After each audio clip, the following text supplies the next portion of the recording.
In 1928, a young Phil Vincent took on the brand of HRD and began to manufacture his own motorcycles from a small factory in Stevenage in England. What he went on to produce between 1928 and 1955 were arguably some of the most special and fantastic classic bikes ever produced.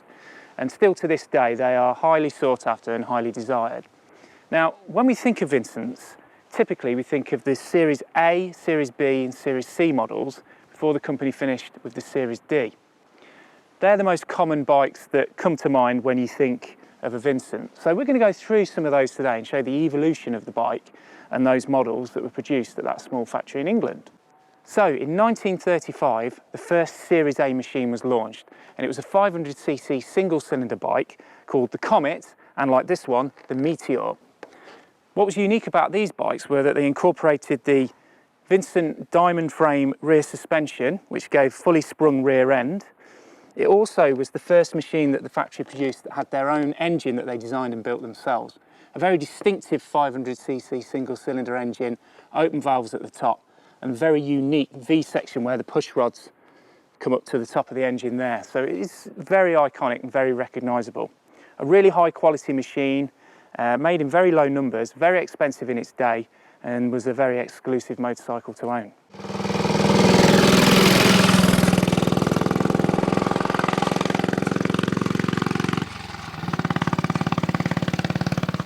So moving on to the Series B. So post-war, Vincent launched the Series B range, which started with the V-twin Rapide, but was then joined by the single-cylinder model, this one, the Meteor.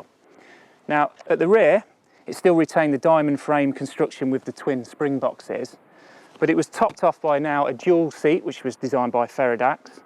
The engine was a completely new unit, redesigned with the cylinder leaning forward, so it's basically half a V-twin, which you can see there. Also, no down tube at the front, because now the engine is a stressed member and forms part of the frame. Also, oil tank is now removed and is part of the frame at the top there, so you access the oil through the top on the filler here as part of the tank at the top. Then in 1950, the Series C machines were launched. That started to see the evolution of the bike somewhat more. A damper is fitted to the rear suspension in the centre of the two spring boxes to improve that. The branding is the key difference now. So HRD was dropped, or Vincent HRD was dropped, and left with just a simple Vincent motorcycle.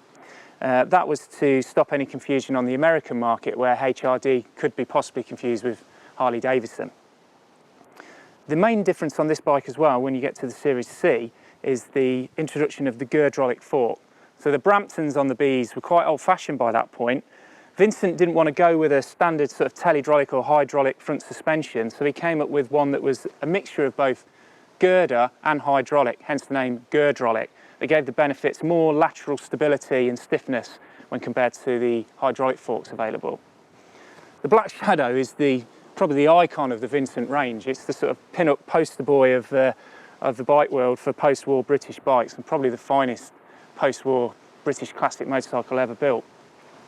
Distinctive with its black enamel engine, its 2-into-1 exhaust, and its iconic, really, 5-inch large speedometer that is up front. It really is a beautiful machine.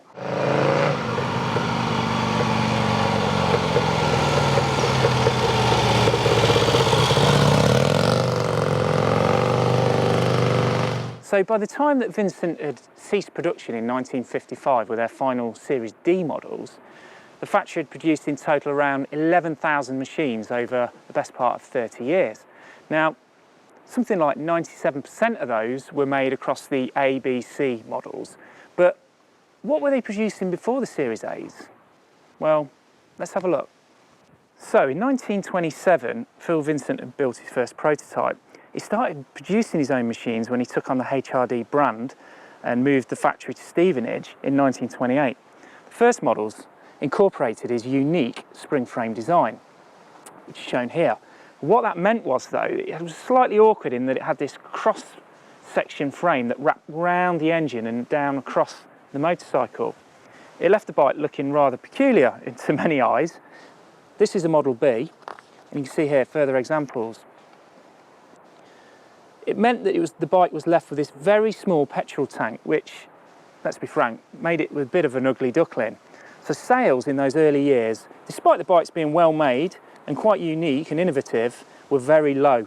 The numbers produced were literally a handful. And you can see here on the production sheets, showing the production numbers in the early years, 28, 29, 30, 7 machines, less than 20 machines, 30 machines. So the numbers were so low and the sales, because of the visual appearance of the bike. That changed though in 1932. It was in 1932 that with the help of Phil Irvin, the Model P was launched. So this bike incorporated a new design for the rear frame that meant that no cross brace section was needed to wrap around the engine anymore. This diamond frame construction, as they call it, meant they could finally produce a motorcycle that incorporated that special rear end suspension but had a bike that visually looked the part. It also utilised the Rudge engine, so this was known as the Model P, the Python, because the engine used was a 500cc 4-valve Rudge Python engine. They also produced, as well as the Model P, a sports or super sports version known as the Model PS. That incorporated, again, a Rudge engine, but the one that was used in the Rudge Ulster motorcycle, so it was their higher performance version.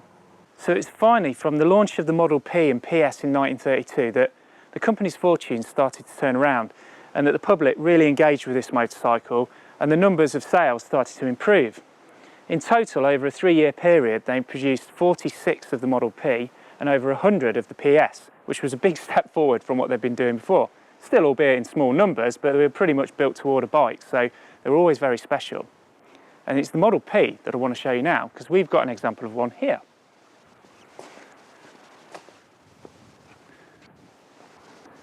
So this particular bike is a 1932 example. It's one of the first 12 that were produced that year, which was only 12 in total for 1932, and it is a super rare bit of kit.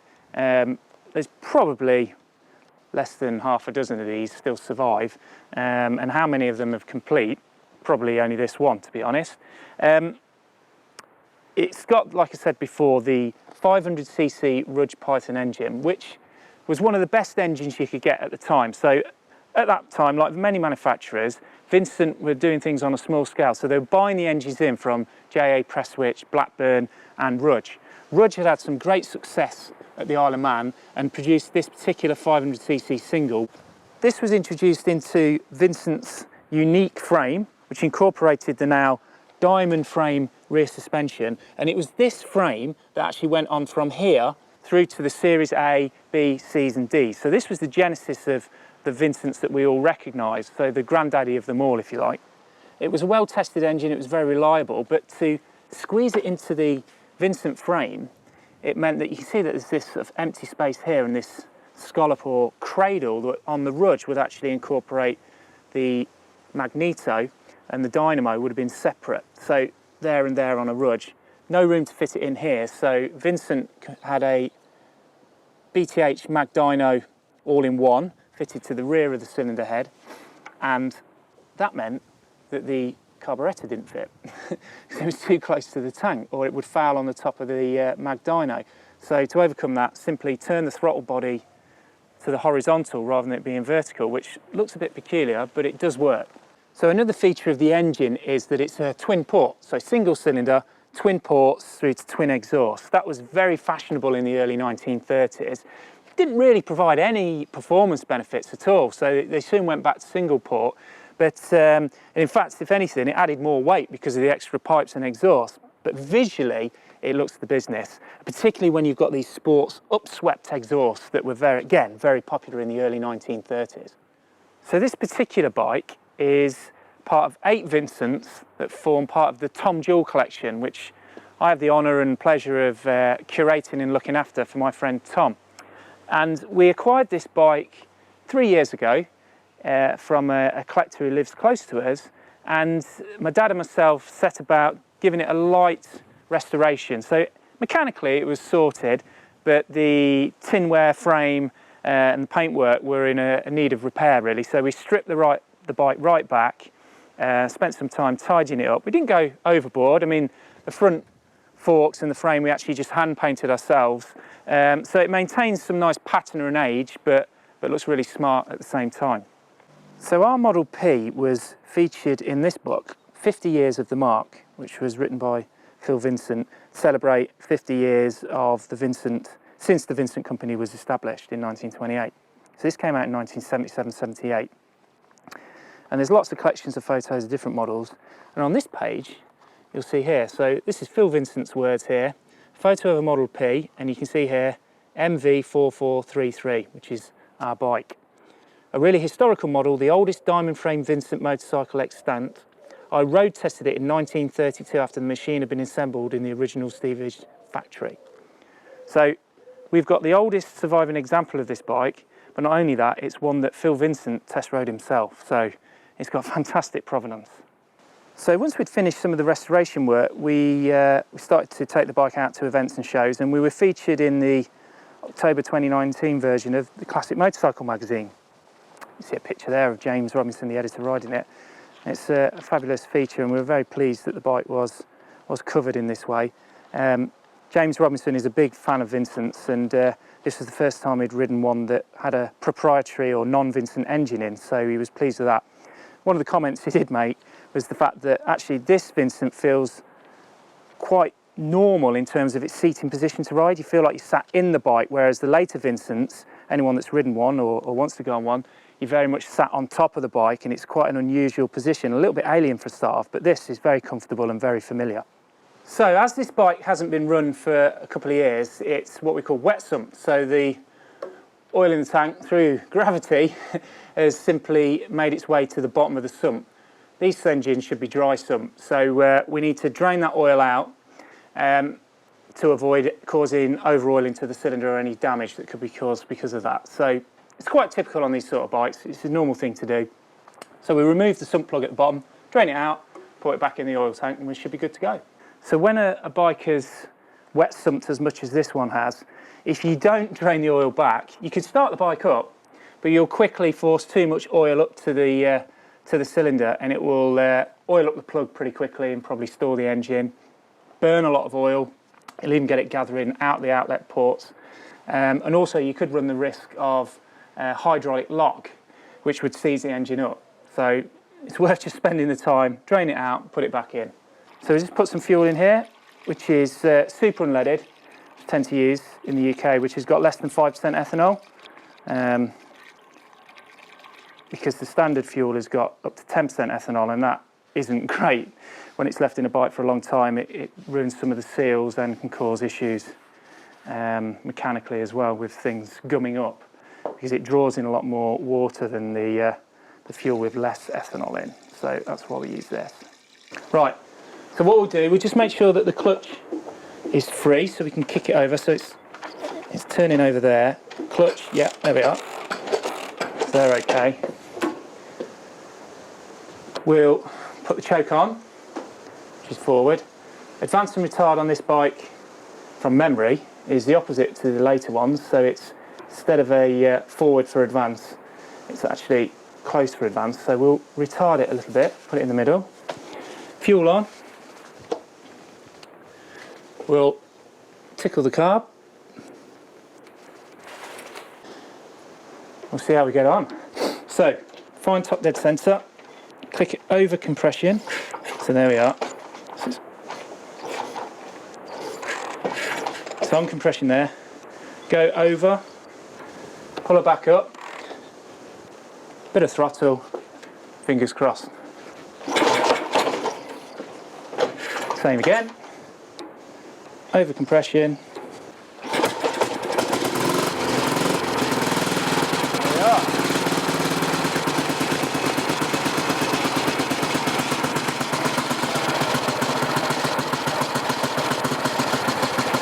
Happy days. A little bit of smoke out the back because it was wet some. I might just burn a little bit of oil for a starter, but we'll get her up to temperature and we'll take her for a ride.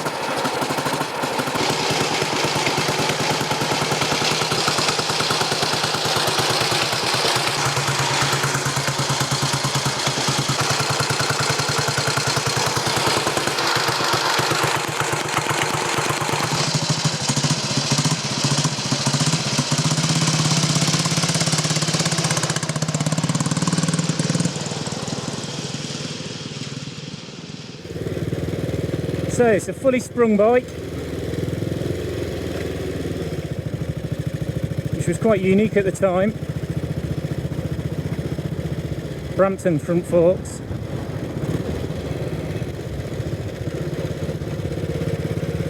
With the unique Vincent diamond frame, rear frame with twin spring boxes. It provides, with the additional comfort of a sprung seat, a very pleasant ride. 4-speed gearbox, Berman gearbox, typical of the period, very reliable.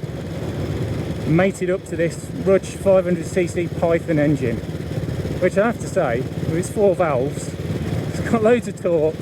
It's just really smooth and it's quite refined. Gives a very pleasant, steady ride. Plenty of power if you need it. She goes well.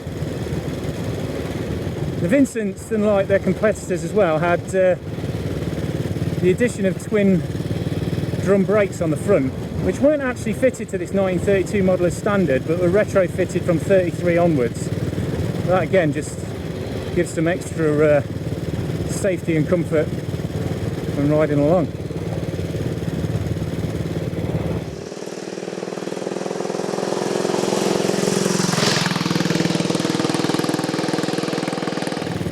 Like all bikes of this period, plenty of torque, fairly low revving engines. You can plod along in 3rd and 4th gear all day long, pulling off in, you know, as low as 15 miles an hour really. You can get up to the speed that you want. It makes it so easy to ride. It's quite a lightweight bike as well, even by modern standards. There's not much to it, so it's fairly nimble.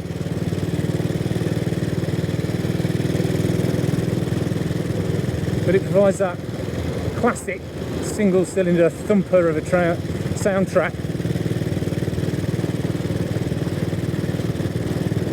which is just a delight on an English country road like this.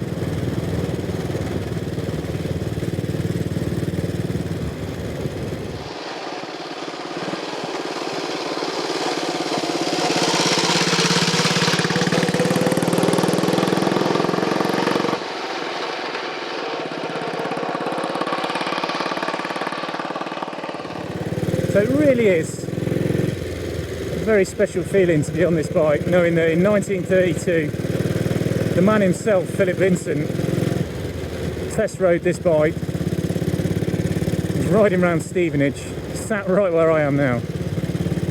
It really is an honour and a pleasure to be feeling what he felt back then.